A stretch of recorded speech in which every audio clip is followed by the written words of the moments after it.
제가 지금까지 그 작년 정도부터 비트코인을 좀 이렇게 많이 빠져들면서 거의 한 20번째 정도의 책이 되는 것 같아요. 읽은 책 중에서. 카카오톡, 네이버 이런 거 여시나요? 아니요, 저는 비트코인 시세를 먼저.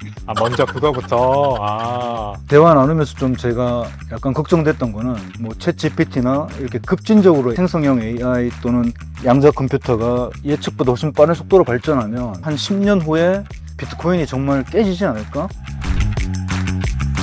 백분종의 전지적 비트코인 시점. 안녕하십니까? 첫 번째로 진행하는 백분종의 전지적 비트코인 시점 소규모 도서 모임 진행 한번 해보도록 하겠습니다. 먼저 제 옆에 계신 분들을 한번 간단하게 소개를 해드리는 시간을 갖도록 할 텐데요. 오늘 이 장소에 먼저 오신 순서대로 제 우측에 앉아 계신 선생님 먼저 간단하게 자기소개 좀 부탁드리겠습니다. 네, 안녕하세요. 저는 그 석현욱이라고 하고요. 제가 작가님께 신청한 이유는 그 웹 3.0 사용 설명서를 읽고 제가 비트코인을 투자하게 됐습니다. 그래서 하고 뵙고 싶었고 이제 다음 책이 나와서 이것도 즐겁게 이제 읽으면서 신청하게 됐고요. 오늘 좋은 시간이 있었으면 좋겠습니다. 감사합니다. 말씀을 너무 잘하시네요. 바로 데뷔하셔도 될 것 같은데 혹시 방송 쪽 일을 하시나요? 아니요, 저 회사에서 투자 정합화 쪽 업무를 하고 설비 이제 투자 정합하는 업무를 하고 있습니다. 그렇게 들어도 뭔지 모르겠습니다.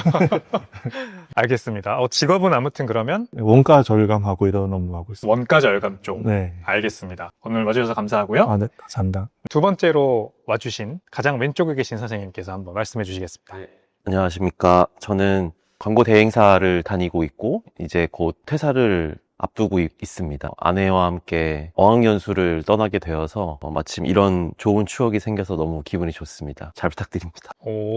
성함은 익명으로 나가는 윤수호입니다. 윤수호님, 수호님, 그 아내 되시는 분과 함께 네, 1년 갑니다. 1년 가시는 네네네. 호주로 가신다고 하셨나요? 아니요. 그 연계연수라고 해서 일단 필리핀에 2달 먼저 가고요. 그리고 이제 거기에서 8월 즈음에 그 영국으로 그 11개월 학생 비자를 받아서 저는 갑니다. 너무 부럽습니다. 저 영국을 한 번도 못 가봤는데. 네, 저도 처음입니다. 이야, 대단하십니다. 혹시 그렇게 하시는 이유는 비트코인이 그동안 가격이 많이 올라서? 그런 것은 아니고요. 왜냐면 수익 실현을 거의 하지 않았기 때문에 그냥 원하는 정도의 비트코인을 갖게 되어서 일종의 자신감이 생긴 것 같습니다. 좀 더 약간 파봐야 될 것 같습니다. 네. 많으실 것 같은데. 수호님, 반갑습니다. 마지막으로 오신 선생님께서도 자기소개 부탁드립니다. 죄송하지만 저는 이름을 혹시 익명으로 해도 되나요? 상관없습니다. 만나 뵙게 돼서 반갑습니다. 서울에서 그냥 민간 IT 기업에 다니고 있고요. 근데 저는 이제 프로그래머는 아니고 그냥 일반 사무직이고요. 그리고 비트코인에 조금 투자하고 있는데 언제나 고점에 물리는 뭐 그러고 있습니다. 네. 그리고 괜찮습니다. 다 그런 경험 하죠.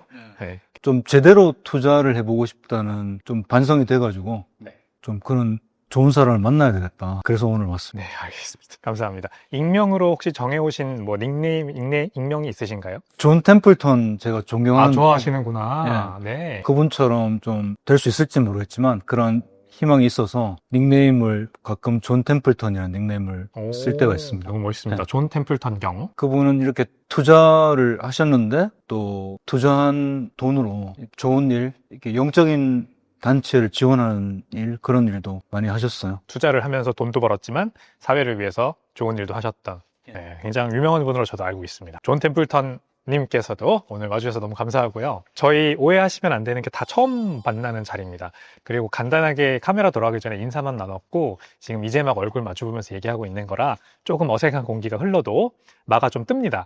어쩔 수 없습니다. 네, 이제부터 친해지면 되는 거니까 조금 양해해 주시면 감사하겠습니다. 자유롭게 자연스럽게 한번 얘기 나눠보면 좋을 것 같아요. 각자 다들 책을 다 들고 오셨어요. 제가 쓴 책을요.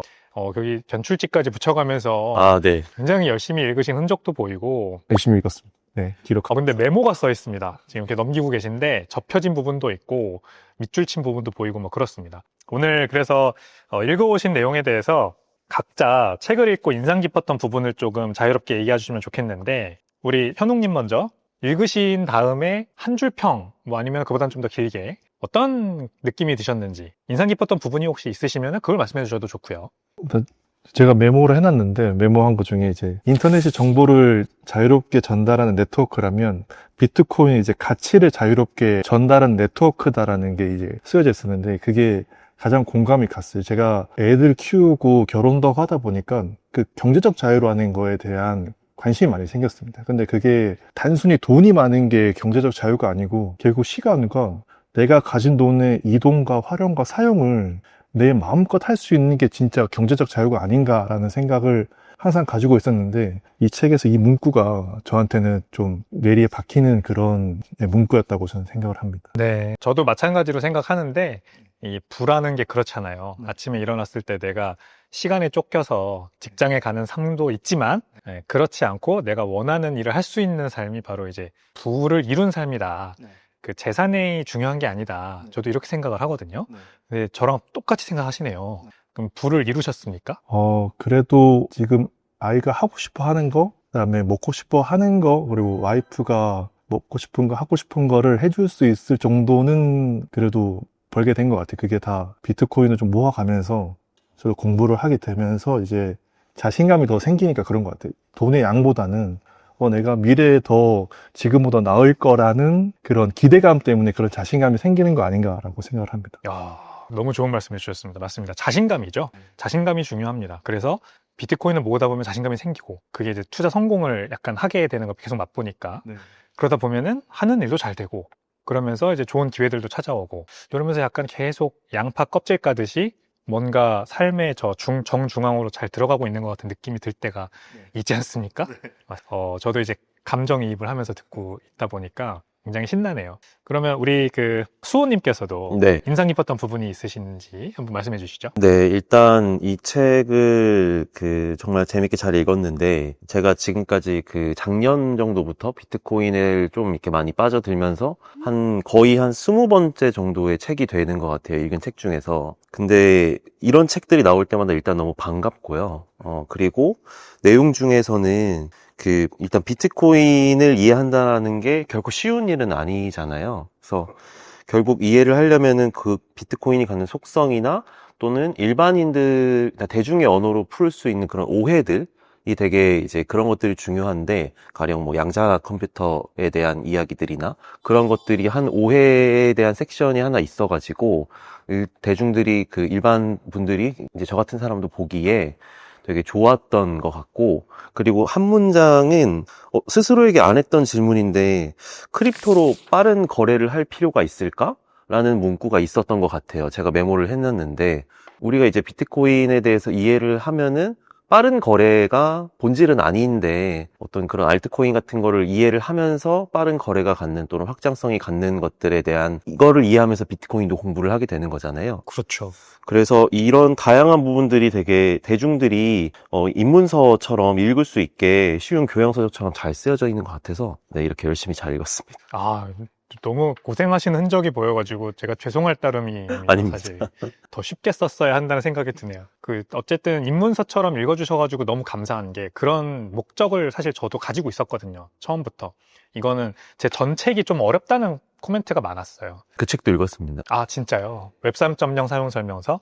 그게 인터넷 기술하고 이렇게 비교를 하다 보니까 기술 용어들이 많이 나와서 힘들게 읽으셨다는 분들이 많아가지고 이거는 좀 그렇게 안 하려고 최대한 노력을 하면서 쓰긴 했습니다. 그리고 이제 옆근위로 나와 있는 여기 앞에 계신 분인데 굉장히 또 쉽게 잘 엮어주셔가지고 네네. 너무나도 좋았던 반응이 지금 나와가지고 너무 좋습니다. 비트코인 사용 설명서 책도 읽었는데 점점 더 내용이 풍성해지고 같이 읽으면 더 좋을 것 같아요. 네, 맞습니다. 너무 감사합니다. 그렇죠. 크립토는 빨리 거래될 필요가 없는 거고 블록체인이라고 하는 굉장히 비효율적인 원장을 억지로 쓰게 사실 만든 거라서 그게 꼭 속도를 빠르게 하려고 하는 게 아니라면은 우리가 왜 굳이 이렇게 자꾸 레이어 원단에서 스케일러빌리티를, 확장성을 강조를 하느냐, 자꾸 왜 기술을 발전시키려고 하느냐, 그보다는 더 중요한 이제 코어에 있는 가치가 있다. 이게 이제 제가 전달하고 싶었던 메시지인데 너무 잘 캐치해 주신 것 같습니다. 우리 존 템플턴 님도 부탁드립니다. 저는 인플레이션을 해치할 수 있는 수단이다. 가치를 이렇게 안전하게 저장할 수 있는 좋은 하나의 도구로서 그렇죠. 투자를 한 거거든요. 근데 사촌 형하고 얘기하다 보니까 사촌 형은 주식 투자를 오래 했는데 네덜란드 튤립하고 같은 거 아니냐. 그 전에도 그런 얘기는 읽어본 적이 있거든요. 맞아요. 근데 그런 얘기 많아요. 이것도 양자, 내성, 암호화 이런 걸 이제 하고 있고 어느 정도 구축이 되어 있기 때문에 양자 컴퓨터가 아주 발전을 많이 하더라도 비트코인이 무너지는 일은 없을 것이다 이런 생각을 했거든요. 네. 대화 나누면서 좀 제가 약간 걱정됐던 거는 뭐 챗 GPT나 이렇게 급진적으로 AI, 생성형 AI 또는 양자 컴퓨터가 아주 예측보다 훨씬 빠른 속도로 발전하면 한 5년, 10년, 5년, 한 10년 후에 비트코인이 정말 깨지지 않을까? 이런 두려움은 좀 이렇게 들거든요. 왜냐면 이건 기술로 구성된 거니까 획기적인 기술이 나오면 한 방에 날아갈 수도 있지 않을까? 좀 그런 걱정이 되더라고요. 그런 우려는 뭐 저도 여전히 가지고 있는 것 같습니다. 그런 우려가 없이 그냥 계속 안전할 거야, 안전할 거야 이렇게만 될 수 없으니까 이제 저도 그래서 오늘인가 어제 그 되게 재미있는 트윗을 하나 봐가지고 그거를 제 구독자분들께 공유를 해드렸는데 그 Y2K라고 아시죠, 다들? 2000년 Y2K 버그. 그러니까 제가 이제 뭐 어린 나이긴 했지만 기억은 정확하게 납니다. 제가 그때 또 컴퓨터 배우고 있었어가지고 학원 다니면서 Y2K 버그가 이제 2000년 1월 1일이 딱 되면은 컴퓨터를 다 마비시킬 거다. 그리고 거기서 끝나는 게 아니라 뭐 전산망이라든지 뭐 은행 이런 것들도 다 마비될 거고 이제 사람들이 엄청난 큰 혼란 속에 빠질 거다라는 얘기가 뉴스에서 연일 나왔던 게 기억이 나요. 그때 그 분위기가. 근데 어떤 분이 이제 트윗에다가 지금의 그 양자 컴퓨터 관련된 우려들이 마치 그때 당시 Y2K 버그를 연상시킨다는 얘기를 하셔가지고 제가 공감이 많이 되더라고요. 일단은 비트코인이 쓰고 있는 이 두 개의 암호 알고리즘, 해싱 알고리즘이 굉장히 복잡하고 굉장히 고차원적이라서 지금 핵발사 코드나 심지어 핵발사 코드나 아니면은 우리 정부, 공공기관, 기업 뭐 기타 등등에서 쓰고 있는 어떤 암호 알고리즘보다도 더 강력하거든요. 그래서 비트코인이 뚫렸다면 아마 전 세계에서 핵 무기가 이미 발사되고만 난리가 나고 있을 겁니다. 그 영화 최근에 개봉한 파이널 레코닝이라고 보셨나요? 그 탐 크루즈 보셨어요? 너무 재밌지 않나요? 너무 재밌게 봤어요. 저도 너무 재밌게 봤는데 저는 특히 그 잠수함 씬 기억에 남습니다. 어떻게 그렇게 촬영을 했는지 보셨나요? 못 봤습니다. 아, 미션 임파서블은 다 보셨나요? 전편은 봤었어요. 계속 쭉 보고 있었어요. 그게 이제 파이널 레코닝이라고 최근에 개봉한 영화에 핵무기가 이제 막 발사되기 직전까지 가는 상황이 막 나와요. 그 코드를 이제 그 AI가 다 가지고 있어가지고 언제든지 얘가 맘만 먹으면 발사할 수 있는 상황입니다.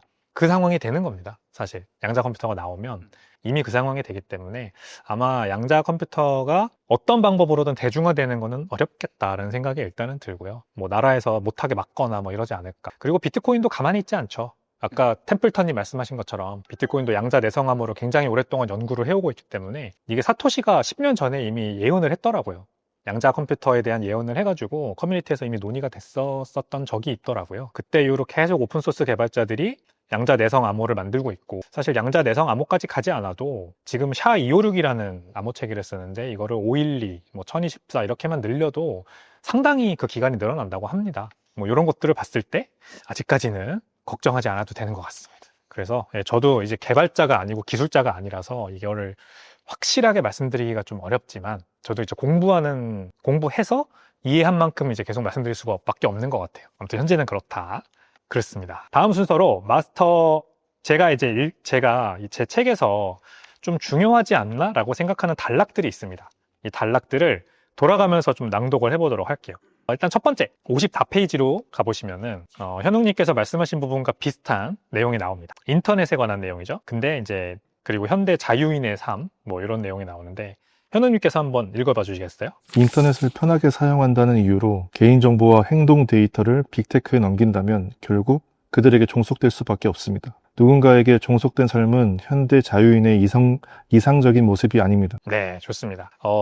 저는 이 부분이 되게 중요하다고 생각하는, 그래서 첫 번째, 제가 중요한 단락으로 꼽았습니다. 두 가지 포인트가 있는 것 같아요. 일단, 인터넷이라는 겁니다. 인터넷을 우리가 가장 먼저 일어나면은 인터넷 혹시 어떤 거를 먼저 접하시나요? 스마트폰 아니면은 컴퓨터? 스마트폰을 제일 먼저 접하게 됐죠. 아무래도 알람부터 끄고. 알람부터 끄고 저도 마찬가지인데 카카오톡, 네이버 이런 거 여시나요? 아니요, 저는 비트코인 시세를 먼저 그거부터. 일어나자마자. 그러면 시세는 어디서 보십니까? 저는 이제 업비트나 이제 OKX 거래소 앱을 사용하시죠? 앱을 사용해서 그렇죠. 자는 동안 괜찮았나 한번 체크만 하는 거죠. 그렇군요. 그 다음은 이제 일어나서 나갈 준비를 하시고 하루 중에 제일 많이 쓰는 앱이 뭐 같으세요? 인터넷 서비스나. 역시 거래소 앱일까요? 아무래도 회사에서는 이제 생성형 AI를 제일 많이 쓰는 것 같고, 아, 예. 아무래도 찾아볼 정보들이 많다 보니까 퇴근하면 아무래도 유튜브를 제일 많이 보지 않나. 맞아요. 저도 순위를 따져보면은 요즘 챗GPT랑 유튜브가 거의 비등비등한 것 같습니다. 그만큼 많이 쓰고 생성형 AI. 유튜브 저도 진짜 많이 보고요. 카카오톡 당연히 엄청 많이 사용하는데 계속 노상 보고 있는 건 아니니까 그건 시간으로 그렇게까지는 길진 않을 것 같아요. 근데 제가 이제 회사에서 이제 경험한 게 몇 가지가 있는데 첫 번째로 링크드인입니다. 그 링크드인을 제가 회사 계정, 저희 직원에게 회사 계정을 이렇게 잘 키워봐라. 이렇게 이제 미션을 주고 저희 회사 직원이 이제 링크드인 계정에서 막 사람들 친구 추가도 하고 뭐 포스팅도 올리고 하면서 계정 팔로워 수를 늘리고 있었어요. 근데 링크드인에 이제 그 하루 친구 추천, 친구 해달라 요청하는 게 500회로 제한이 돼 있어요. 그래서 500회 언더로 매일매일 이렇게 잘 하고 있었는데 어느 날 갑자기 링크드인에서 이 계정이 사내 그 링크드인의 계정 그 준칙을 위반했다? 이러면서 갑자기 그 계정이 정지되더라고요. 아니 뭐가 그 어딘 게 뭐냐, 500회 이하라고 해서 500회 이하로만 계속 친구 추천을 했는데, 친구 요청을 했는데, 근데 링크드인에서는 너무 반복적으로 오랜 시간 동안 계속해서 반복적으로 그런 행위를 했기 때문에 이 계정은 도용된 것 같다라고 하는 거예요. 근데 이제 어필을 했죠. 그 개인 인증하라고 해서 제 대표자니까 대표자 인증도 하고 막 이랬는데도 결국에는 계정을 풀어주지 않았습니다. 그리고 여전히 이제 제 옛날 회사인데 샌드뱅크라고 하는 그 회사의 계정이 잠겨 있어요. 그러니까 이런 게 바로 이제 인터넷이 가지고 있는 폐해인 것 같더라고요, 저는. 그리고 혹시 비슷한 경험하신 거 있으신가요? 저는 막힌 적은 없었던 것 같아요. 그쵸. 네, 그러니까 아직까지는, 많은 분들이 네. 아직까지 경험을 네. 해보지 못했지만 들어본 적은 있다. 네. 뭐 이 정도. 들어본 적. 그러니까 저도 그렇게 딱 기억나는 경험은 그 정도가 있는 것 같고요. 혹시 뭐 비슷한 경험 있으십니까, 두 분? 네, 저는 그 업무가 그 광고주나 이제 브랜드 기관들의 뭐 SNS 채널을 대행하는 업무도 있는데, 메타 같은 경우에는 정말 이 계정에 문제가 생기면은 거의 해결이 불가능하고 계정을 버려야 되는 수준으로 뭐 그런 고객센터 뭐 채팅 같이 이제 응모를 할 수 문의를 할 수 있는데, 그런 것들을 보면은 뭐 네이버만 해도 그렇고 뭐 빅테크들에게 있어서 그런 정보를 온전하게, 물론 사람이 많은 서비스라서 그렇겠지만, 그렇게 묶이는 경우가, 종속되는 경우가, 어떻게 표현하면은 그런 경우가 왕왕 있는 것 같습니다. 템플턴 님도 뭐 더 하실 말씀 있으실까요? 아니요, 뭐 저는 다음 메일 쓰다가 제 계정이 저도 모르는 사이에 해킹돼서 네. 이상한 메일이 발송됐나 봐요. 근데 저한테 경고 메일을 제가 한 게 아닌데 저한테 날라와서 이런저런 그게 있어서 좀 당황한 적이 있습니다. 맞습니다. 저도 그런 적은 있는 것 같아요. 요즘 뭐 국세청 사칭 해킹 메일도 많이 오고, 피싱 메일이죠. 그런 거 잘못하면 진짜 누를 뻔한 적도 저도 많아가지고 되게 조심하고 있는데, 그것도 이제 인터넷의 문제입니다. 결국 공짜로 공격할 수 있는데 이 문제를 해결해야 되는 피해자는 공짜로 문제를 해결할 수가 없는 게 완전히 비대칭 지금 상황에 놓여 있는 게 인터넷이거든요. 유튜브도 마찬가지로 제 유튜브 영상 올리면은 맨날 그 스팸봇 댓글이 달리거든요. 무슨 뭐 이상한 잡코인, 쓰레기 코인들 이름 막 달려있는 그런 것들이 막 열 몇 개씩 달려요. 그게 공격이 결국 공짜이기 때문에 그렇게 봇 만들어서 막 할 수 있는 거지 않습니까? 근데 그걸 지우는 사람은 시간 버리고 노력 버리고 뭐 돈을 쓰는 건 아니지만 아무튼 힘들잖아요. 저 그거 진짜 손으로 다 지우거든요. 직접 제가 할 때도 있고 저희 PD님이 할 때도 있고 한데, 저희가 다 합심해서 지금 몇 명이 지금 그거를 손으로 다 지우고 있는 겁니다. 그게 키워드 제한을 걸어도 또 키워드를 교묘하게 변환해가지고 공격을 하더라고요. 이게 이제 공짜 인터넷의 문제라고 생각을 합니다. 그래서 이제 아담백이 그 공짜 인터넷 문제를 해결하기 위해서 만든 게 이제 해시캐시죠. 그 아담백이 비트코인 나오기 전에 자기가 만든 암호화폐가 있었거든요. 그때 이메일을 보낼 때 유료로 보내게 하자. 그래서 해시캐시라는 걸 만들어가지고 그때 처음으로 POW, Proof of Work 개념을 거기에 썼었죠. 그래서 아담백이 이제 사토시 나카모토의 백서의 이름이 등장하게 된 겁니다. 그래서 저는 인터넷이 나중에는 이 빅테크가 지배하는 그런 공짜 인터넷이 아니라 그 빅테크가 자기가 모든 데이터를 관장하고 그 다음에 서비스는 공짜로 풀고 매출은 이제 광고 매출로 내면서 혼자서 돈을 버는 구조지 않습니까? 근데 이게 점점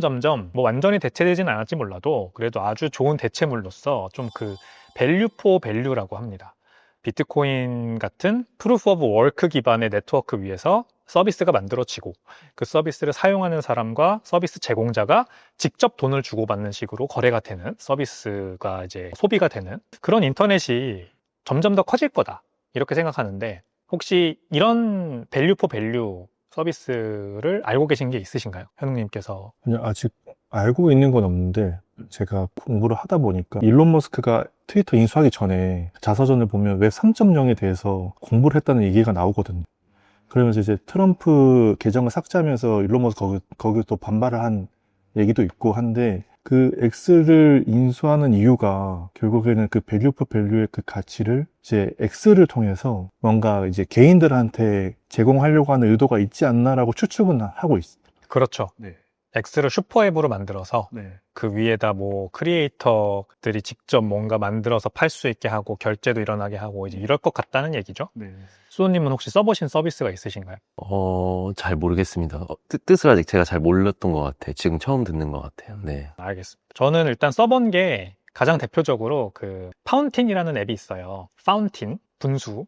파운틴이라는 스마트폰 앱인데 그게 팟캐스팅 앱이거든요. 저희가 좋아하는 비트코인 인플루언서들의 방송이 거의 많이 올라와요. 스포티파이, 뭐 애플 팟캐스트, 유튜브 올라오지만 이제 같이 올리는 것 같아요. 그러면 이거는 특징이 뭐냐면 제가 듣는 만큼 비트코인으로 계속 결제가 됩니다. 그 앱에서 비트코인 지갑으로 제가 직접 충전을 해놔야 되고 비트코인 지갑에서 제가 어떤 방송을 들으면은 듣는 만큼 분당으로 사토시가 자동 과금되는 자동으로 빠져나가는 그래서 이거 돈의 스트리밍화라고 표현을 하더라고요 누군가. 그래서 그거 써봤고 사실 되게 자주 쓰는 앱이고요. 그 다음에 비슷한 관점에서 웨이브레이크라고 웨이브레이크 이거는 뮤직 스트리밍 앱입니다. 웹사이트인데 그냥 공짜로 음악을 들을 수 있어요. 스포티파이처럼 돈 내고 듣는 게 아니라. 근데 제가 원할 때 이 크리에이터한테 후원을 할 수가 있습니다. 사토시로 후원하기 버튼이 딱 붙어 있어가지고 제가 어떤 노래를 듣고 너무 좋다 그럼 그 노래에 후원할 수도 있고 아니면은 그 작곡가 뮤지션의 아예 홈페이지 프로필에 들어가서 거기서 후원을 할 수도 있고 그런 서비스입니다. 그럼 그 서비스는 돈을 어떻게 버냐? 그 뮤지션이 이제 후원받은 비트코인을 출금할 때 한 5% 정도인 것 같습니다. 수수료를 그 웹사이트에 내고 나가야 되는 그런 식이라서 돈이 많이 되진 않겠죠 당장은. 실험 단계이긴 한데 이런 서비스들이 이미 등장했더라고요. 그래가지고 재밌게 보고 있습니다. 두 번째 포인트가 이제 결국 종속된 삶에 대한 문제인데 초반에 현웅님께서 말씀해주신 그 포인트인 것 같아요. 제가 저도 직장에 다녀봤는데 직장에 다니다 보면 물론 굉장히 능동적으로 일을 하시는 분들도 있지만 굉장히 매너리즘에 빠지지 않습니까? 때로는.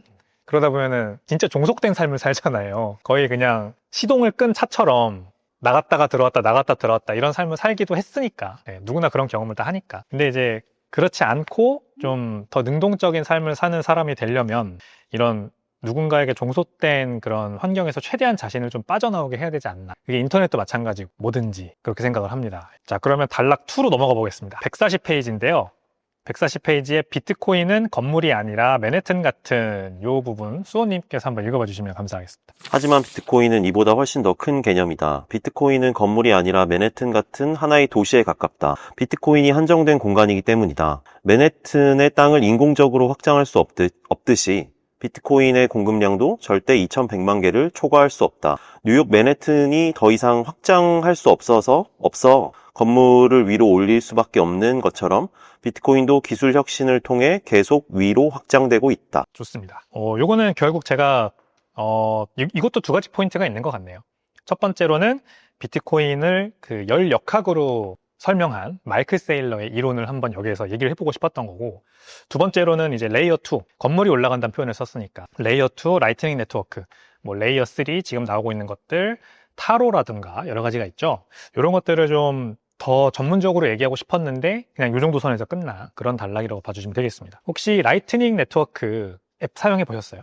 개념은 알고 있지만 사용해보진 않았습니다. 그러면은 비트코인 지갑 앱은 사용해 보셨고, 네, 지갑 앱은 사용하고 있습니다. 지갑 앱에 라이트닝 기능이 있는 지갑은 아직 안 써보신 거죠? 제가 제이드 월렛을 쓰는데 그 기능이 있는지는 잘 모르겠어요. 제이드는 아마 없을 겁니다. 그러면은 라이트닝은 안 써보셨고, 현웅님은요? 저도 써보지는 않았더만 지갑도 아직 안 써보고 지갑도 아직 안 써보셨고. 이제 쓰려고 하고 있어요. 좋습니다. 템플턴님도 지갑은? 예, 저는 저 자신을 못 믿겠어가지고 그냥 업비트에 보관하고 있습니다. 알겠습니다. 일단은 그러면 맨해튼 얘기를 해볼까요? 비트코인은 건물이 아니라 맨해튼 같은 하나의 도시에 가깝다고 제가 얘기를 했는데, 비트코인의 가치가 2100만 개라는 절대 초과될 수 없는 공급량에서 온다. 이게 우리 희소성 아니겠습니까? 희소성이 굉장히 중요하다. 혹시 현웅님께서는 이 희소성의 중요성을 깨달은 어떤 경험이 있으시다거나 그런 게 있으신가요? 주식 투자 같은 거 하시면서 아니면 뭐 다른 거 투자하실 때 혹시 있으시다면? 제 투자를 저는 장기 투자를 많이 하는데 단타를 안 하고 지금 주식도 지금 보유하고 있는 주식이 한 6년 이상 투자하고 있는 주식이고 비트코인도 지금 3년 정도 된 것 같습니다. 네, 시작은 투자한 건데 책을 이제 3.0 읽고 투자부터 했으니까 보유는 한 1년 반 정도 계속 보유를 하고 있는데 비트코인의 희소성 때문에 투자를 할 때 항상 조급해지는 것 같아요. 내가 살려고 하는 비트코인을 누군가 가져가지 않을까라는 그런 거를 이제 비트코인을 통해서 희소성에 대한 좀 조급함을 좀 느끼는 것 같습니다. 유통량이 줄어들고 있죠. 내가 빨리 선점하지 못하면 남이 가져가는 거니까. 그러면 언젠가는 다 이게 고갈될 거고 다른 사람들이 다 저보다 돈이 많은 사람들이 훨씬 더 빨리 사갈 수 있잖아요. 그러면은 비트코인은 쓸모없는 거 아니냐 뭐 이런 질문도 있잖아요. 이거에 대해서 혹시 어떻게 생각하세요? 네, 어느 책에서 본 것인지 백 대표님 책인지 기억은 잘 나지 않는데 이런 표현이었어요. 인간의 손이 닿을 수 있는, 인간의 기술력이 닿을 수 있어서 캘 수 있는, 구할 수 있는, 만들 수 있는 자산 중에 유일하게 한정된 것이 무엇이냐라고 했을 때 비트코인 2100만 개가 뭐 그냥 인간의 세상은 우주니까 우주에서 유일하게 한정되어 있는 자산이라고 어떤 것을 본 것 같아요. 그래서 비트코인은 일단 많은 것들을 이해하기 위해서는 왜 2100만 개로 한정될 수밖에 없는지, 그것이 깨질 수 없는지에 대한 이해도 필요하지만 이거를 이해하면은 이것은 비트코인을 보유한다는 것은 일종의 지분 전쟁이기 때문에 점점 더 아직도 엄청나게 초기 시장인 것이고 대중들이나 일반 우리 주변 지인분들도 많이 모르고 계시고 그래서 아직 무한한 가능성이 있을 것 같다라는 생각을 비트코인을 통해서 희소성을 배웠습니다. 혹시 그 사이페디나무스의 비트코인 스탠다드 읽어보셨어요? 네, 그 책 읽었습니다. 거기에서 본 것 같아요. 거기서 본 것 같아요. 네, 네. 읽어보셨나요? 아직 안 읽어봤습니다. 비트코인 스탠다드 아직 안 읽어보셨고. 예. 아직 안 읽어보셨고. 비트코인 스탠다드에 굉장히 좋은 이거에 관련된 내용이 나옵니다. 전 세계에 있는 모든 자산들은 다 가격이 오르면 무조건 생산량이 늘어난다. 생산량이 늘어나면 가격이 싸진다. 그러면은 사람들이 관심이 떠나고 가격이 떨어지고 그러면은 이제 다시 가격이 오르기 힘든데 뭐 그 중에는 가격이 다시 오르는 것도 있다.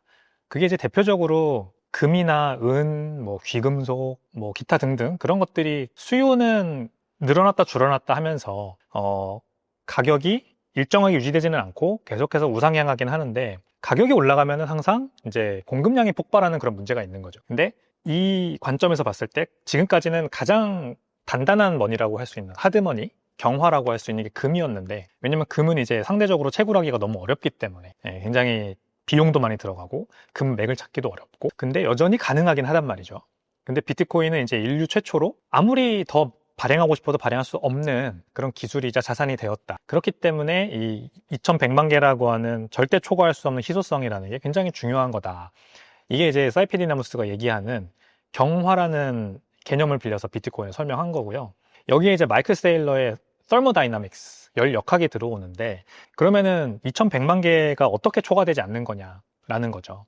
이제 결국 채굴자들의 인센티브를 늘렸다 줄였다 하면서 공급량이 그대로 유지되게 만들어주는 게 이 비트코인의 비결인데 이때 이제 열 역학이 들어가는 거지 않습니까? 이더리움처럼 이더리움 여기다 스테이킹 하면은 블록 채굴에 대한 보상을 이더리움으로 준다. 이런 간단한 개념이 아니고 실제로 전기를 생산해서 그 전기를 투입해서 비트코인이 내는 문제를 풀어야 그래야 비트코인이 보상으로 주어질 확률이 조금 늘어나는 그래서 굉장히 심오한 이런 경쟁을 펼치고 있는 거란 말이죠. 이 채굴자들은. 그렇기 때문에 열 역학이 여기에서 등장을 하는 겁니다. 실제 열 에너지가 전기 에너지로 바뀌어서 그 전기 에너지가 채굴 해시파워로 바뀌어서 그게 비트코인의 채굴 경쟁으로 변환되면서 해시레이트라는 게 이제 나오는 거고 그러면은 이제 어떻게 되느냐 채굴자들이 막 몰려가지고 해시레이트가 올라가면 너무 경쟁이 치열해지니까 비트코인이 더 블록이 자주자주 만들어질 수가 있겠죠.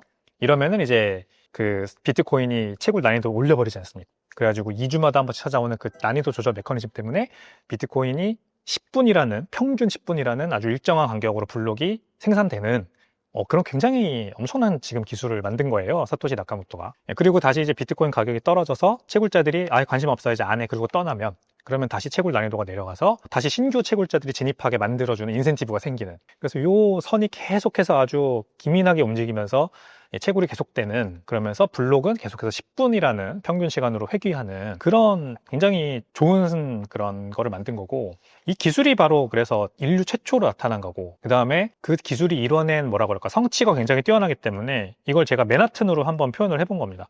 이 맨하튼 얘기도 사실 마이크 세일러가 하는 거긴 해요. 그래서 마이크 세일러가 뭐 맨하튼이야, 거기가 워낙에 뭐 무역의 요지였고 상업의 요지였고 그러니까 많은 사람들이 몰려들었고, 그러다 보니까 거기에 이제 뭐 건물도 많이 들어서고 땅값도 비싸지고 한 거지만, 비트코인은 그럼 왜 그런 거냐 라고 했을 때, 이 비트코인이 이 역학을 통해서 10분에 한 번씩 지금 현재 3.125 비트코인이 채굴되게 해놓은 이 균형을 유지하고 있는 이 방식이 너무나도 인류사적으로 없었던 발견이고 너무 뛰어나기 때문에, 여기에 이제 엄청나게 많은 자본과 그 다음에 스마트한 사람들과 그 다음에 혁신가들과 이런 사람들이 몰려든다, 이 위에 뭔가 서비스를 지으려고 한다 라는 얘기를 제가 하고 싶었던 겁니다. 사실 마이클 세일러는 여기까지 가진 않아요. 마이클 세일러는 그냥 그 맨하튼이라는 땅 위에 건물이 올라서는 것만 봐도 비트코인도 그렇게 될 거다, 가치 저장 수단으로서 성공할 거다, 여기에서 이제 그치는데, 저는 조금 더 앞에서 인터넷 얘기를 했기 때문에, 인터넷도 그렇게 TCP/IP라는 어떤 네트워크 프로토콜 위에 구글, 뭐 아마존, 넷플릭스 이런 게 생겼듯이 비트코인도 단일 네트워크니까 그 위에 이제 유용한 서비스들이 올라와서 쓰이지 않을까, 그렇게 생각을 한 겁니다. 가장 대표적으로 비트코인 위에 올라올 수 있는 서비스가 뭐가 있다고 한번 생각을 해보면, 지금 우리가 쓰고 있는 막 유용한 서비스들 있잖아요. 그런 비슷한 것들 중에 굳이 비트코인으로 올라오면 좋을 게 뭐가 있을까요? 템플턴님은 생각해보셨나요? 저는 기술적인 쓰임에 대해서 생각을 못해. 그러면 가치 저장 수단으로서의, 디지털 골드로서의, 그러면 맨하튼 같이 확실히 가치가 올라갈 거라고 보시는 거잖아요, 그죠? 그런 것 같아요. 맨하튼에 땅을 하나 사는 것처럼 비트코인. 아직 완전한 확신은 아니지만. 네.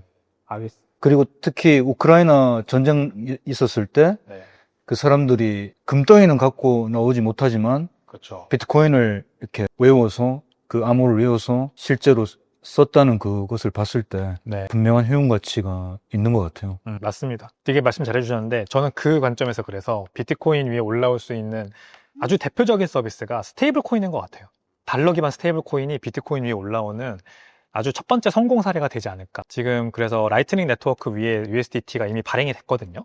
한 1억 달러 어치가 발행이 됐습니다. 그래서 시범 운영이 되고 있고, 최근에 나온 스피드 월렛이라는 지갑 앱이 있어요. 이 지갑 앱이 USDT를 같이 저장할 수 있는 앱인데, USDT가 이더리움, 트론, 그 다음에 라이트닝 네트워크, 이렇게 세 가지가 지원이 되더라고요. 이게 이제 라이트닝 네트워크 기반 테더가 발행됐다는 얘기거든요. 이 앱도. 그러면 이제 뭐가 좋으냐? 스테이블 코인을, 우리가 달러 기반 스테이블 코인을 원래 저는 항상 트론으로 보통 주고받거든요. 우리나라 거래소들도 다 트론으로 출금해 주잖아요. 그래서 저도 트론으로 갖고 있다가 뭐 트론으로 어디 보내거나 뭐 이제 이러는데, 비트코인 위에서 그냥 비트코인과 바로 아토믹 스왑을 할 수가 있는 겁니다. 실시간 스왑. 그리고 비트코인 라이트닝 네트워크 위에서 환전이 되는 거라서 수수료도 거의 없고, 굉장히 일단 그 사용 경험이 깔끔하죠. 빠르고. 그래서 제가 이렇게 될 것 같습니다. 나중에는 비트코인 지갑 앱을 제가 핸드폰에 깔고 다니는 사람이면 어디든 이제 갈 때마다 결제를 할 수가 있게 되는 거죠. 그냥 어차피 비트코인을 제가 쓸 때는 달러 기반 스테이블 코인으로 바꿔서 결제하면 되니까. 그리고 받는 사람 입장에서도 달러 기반 스테이블 코인 받아서 갖고 있을 수도 있고, 아니면은 나 이거 좀 장기적으로 안 쓸 돈이니까 비트코인으로 바꿔놓자 하면은 지갑 앱에서 즉시 환전해 놓을 수 있는 거예요. 그때 뭐 거래소를 쓸 필요도 없고, 뭐 다른 네트워크를 타가지고 환전 수수료 낼 필요도 없고, 이렇게 되는 겁니다. 그래서 저는 멀티 블록체인이 아니라 모노 블록체인, 비트코인 하나만 네트워크가 살아남는 세상으로 결국엔 귀결될 것 같다고 생각해요. 이 달러 기반 스테이블 코인 때문에 더. 그게 제가 생각하는 비트코인의 미래입니다. 그러면 원화 종이도는 없어질 수도 있고, 만약 그렇게 성공한다면. 그렇죠. 그래서 지금 우리나라에서 원화 스테이블 코인이 꼭 필요하다, 이런 얘기가 나오고 있는 거고요. 원화 스테이블 코인 달러 스테이블 코인이 이렇게 많이 쓰인다면 원화 스테이블 코인을 굳이 구하고 싶지는 않을 것 같아요. 저랑 생각이 똑같으세요. 저도 그렇게 생각합니다. 원화 스테이블 코인이 왜 필요한지 잘 모르겠어요.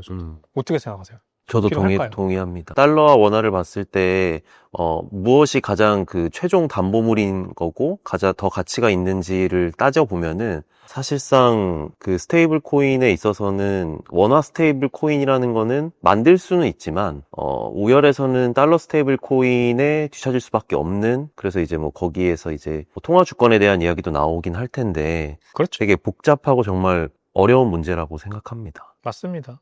그러니까 달러가 스테이블 코인으로 너무나도 자유롭게 국경을 넘나들면서 이제 유통이 된다면 우리나라가 완전히 그냥 쇄국 정책을 펴지 않는 한 사실 막을 수 없는 흐름 아닐까요? 근데 그거를 해결하는 방법이 원화 스테이블 코인은 아니라고 생각이 드는 거죠. 뭐 하지 말자는 게 아니라 만들 수는 있는데 수호님 말씀대로 만들 수는 있겠지만 그걸 만든다고 무슨 도움이 될지 전 잘 모르겠습니다. 어차피 달러 기반 경제가 만들어지는 건데 우리나라 안에서 그러면은 그냥 차라리 달러 기반 스테이블 코인으로 누군가 결제하고 싶어 하면은 이제 결제를 받는 사람 입장에서는 뭐 그 즉시 원화로 환전해야 된다 뭐 이렇게 그냥 시스템을 갖춰놓던가 이래야 되지 않을까요 오히려? 그러면은 그 사람은 판매자는 원화로 어쨌든 받는 거고 무조건 강제적으로 이게 약간 이제 규제가 너무 세지는 느낌은 들긴 하지만 개인의 자유를 억압하는 느낌이 들긴 하지만 정 달러 기반 경제가 원화를 구축시키는 일을 해버릴 것 같다 걱정된다면 그렇게라도 해야 되지 않을까 싶은 생각이 들고 여기에서 원화 스테이블 코인을 이제부터 발행해서 가지고 있게 해줍시다. 그거는 아무 도움이 안 될 것 같지 않나요? 저도 동의를 하는 게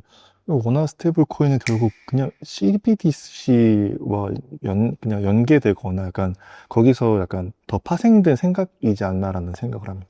결국에는 개인을 어떻게든 이 사람의 소비를 어떻게 하는지 돈을 혹시나 다른 데 융통하는 건 아닌지를 이제 스테이블 코인이라는 명목하에 똑같이 원화를 지금 현재 시스템과 동일한 연장선으로 생각을 하는 거지 이게 꼭 원화 스테이블 코인이 필요한가라는 의문은 저도 가지고 있어요. 우리나라는 또 이미 CBDC가 만들어졌잖아요. 뭐죠? 그 이름이? 프로젝트 한강인가? 그거 하지 않았습니까? 시범사업 하지 않았습니까? 프로젝트 한강이라는 거 시범사업을 작년 말에 했더라고요. 그래가지고 우리나라 유명 편의점들에서 대상자들을 골라가지고 원화 기반 중앙은행 발행 디지털 화폐 그것을 시범 사용을 해가지고 기사가 나왔습니다. 성공적이었다. 뭐 이런 식으로. 물론 이제 CBDC 같은 것도 잘 쓰일 수 있는데 뭐 일종의 지역 화폐도 어떻게 보면은 그 형태를 달려면 CBDC로 할 수 있는 거고.